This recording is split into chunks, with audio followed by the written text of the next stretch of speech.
Coucou les Sagittaires, c'est à vous, on va regarder un petit peu les énergies dominantes pour votre mois d'août. Et ici donc l'énergie dominante du mois, ce qui va grappiller le plus autour de vous, et bien ici c'est un mois où il y aura pas mal de conflits. Ce sera un mois tendu. Les conflits peuvent être bien sûr avec des autres personnes, mais ça peut être un conflit aussi mental, un conflit entre vous-même, entre telle ou telle chose, entre telle ou telle personne. Donc ici, on a un conflit qui soit mental, en conflit avec soi-même ou un conflit avec d'autres personnes, avec un conflit par rapport à certaines situations. Alors, ici, ce qui ressort, c'est que vous allez vouloir, bien sûr, être gagnant. Ok, mais à quel prix? Est-ce que le fait de blesser quelqu'un, ça va vous apporter quelque chose, que vous y gagnez un avantage? Le fait vous-même de d'être en conflit permanent avec vous-même, avec vos idées, vos envies, vos besoins et les choses que vous savez ou ne savez pas faire. Est-ce que le fait d'être en conflit dans votre tête, que ce soit un gros bordel, est-ce que ça vous aide à avancer dans quelque chose? Est-ce que ça vous aide, par exemple, dans votre couple, si vous êtes toujours en train de grogner dans votre tête parce que vous êtes mal dans votre peau, entre guillemets? Est-ce que ça vaut la peine de mettre les gens autour de vous mal pour rien au final, parce que il n'y a rien qui peut être résolu sans devoir passer par un conflit, qu'il soit avec soi-même ou avec l'extérieur. Alors ici, vous ne savez pas de quoi sera fait demain, ni le mois prochain, ni le mois d'après. Vous n'avez que des espérances et des incertitudes. Donc, ça ne sert à rien de se mettre dans des situations conflictuelles parce que on ne connaît pas demain. Ce qui va se passer, ce qui va pas se passer, qui on va rencontrer, qui on va pas rencontrer, où on va aller, où on sera, on ne le sait pas. Vous ne le savez pas. Donc, arrêtez d'être en permanence stressé, tendu, sur la défensive, voire dans l'attaque. La leçon spirituelle du mois, ici, elle est le fait que vous devez apprendre, c'est vraiment apprendre à faire un pas à la fois.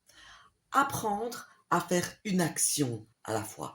Ne pas mettre la charrue avant les bœufs, ne pas compliquer les choses quand il n'y a encore rien ou quand la chose n'est pas encore difficile. Vous comprenez? Vivre les choses au jour le jour, tranquillement, prendre la vie comme elle vient, mais mettre les choses en place, une à la fois. Quand on construit une maison, il y a des étapes. Eh bien, vous aussi, vous devez créer ces étapes et ne pas brûler dès ou une étape.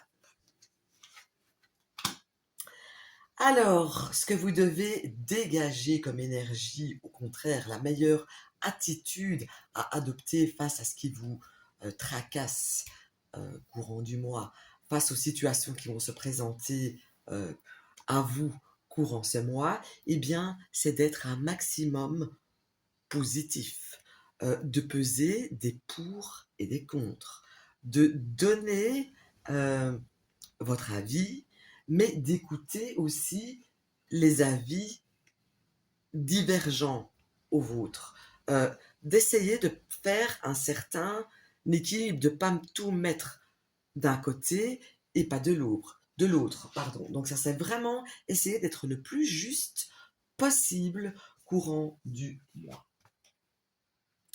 Ce qu'il est temps de libérer et ce qu'il est temps de laisser, eh bien ici, on vous dit clairement d'essayer d'arrêter d'être dans le contrôle, d'essayer de penser que vous savez tout mieux que tout le monde, d'essayer de diriger les gens, d'essayer de diriger les choses. Non, oh, stop, euh, à l'aise. Oui, vous êtes pas con et pas conne, effectivement, mais vous êtes un petit peu brute parfois dans votre manière de réagir, dans votre manière de parler, dans votre manière de penser, d'imposer peut-être les choses. Donc ici, il est temps d'essayer euh, de, de faire baisser la pression que vous pouvez parfois mettre sur les épaules des autres. D'accord? Mais ça peut aussi parler que vous devez vous libérer de l'emprise d'une personne qui n'est pas vous, mais qui est quelqu'un d'autre, du coup, qui agit de cette manière avec vous. Donc ici, vous seul qui m'écoutez, savez si vous êtes cette personne ou si c'est vous qui subissez la personne. Donc, l'action juste à faire courant du mois sera d'être patient, de laisser le temps au temps, de prendre son temps, d'être juste, d'être équilibré, d'être dans le partage, d'être dans la bienveillance, d'être dans la tempérance, comme le nom de la carte l'indique. Donc ici,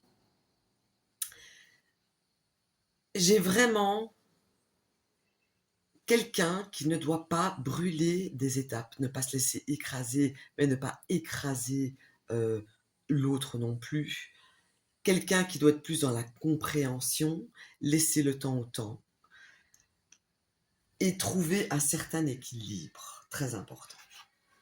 Et donc, à partir du moment où tout ceci sera pris en considération et que vous aurez essayé de mettre en application les conseils euh, du tarot, eh bien, vous pourriez avoir quelque chose qui arrive vers vous, quelque chose de positif, de extrêmement positif même, qui va arriver au bon moment, qui ne va pas se faire attendre pendant une plombe, qui arrivera comme ça, paf, d'un coup, sans que vous l'ayez spécialement euh, encore espéré ou envisagé. En tout cas, cette chose-là, si vous appliquez les conseils, ça me parle quand même d'un temps qui me parle d'avant le 21 septembre, parce que j'ai encore une forme, j'ai une fin d'été, début d'automne. Donc c'est, on va dire, entre fin septembre et début octobre, il y a quand même quelque chose qui arrive ici, comme ça, vite, qui est bien, qui est bon, qui est positif et qui va vous permettre de pouvoir avancer sur autre chose ou de pouvoir débuter quelque chose de nouveau auquel vous espériez, auquel vous tenez. Voilà, j'espère que ça vous aura parlé. Je vous souhaite un bon mois de juillet et un excellent mois d'août.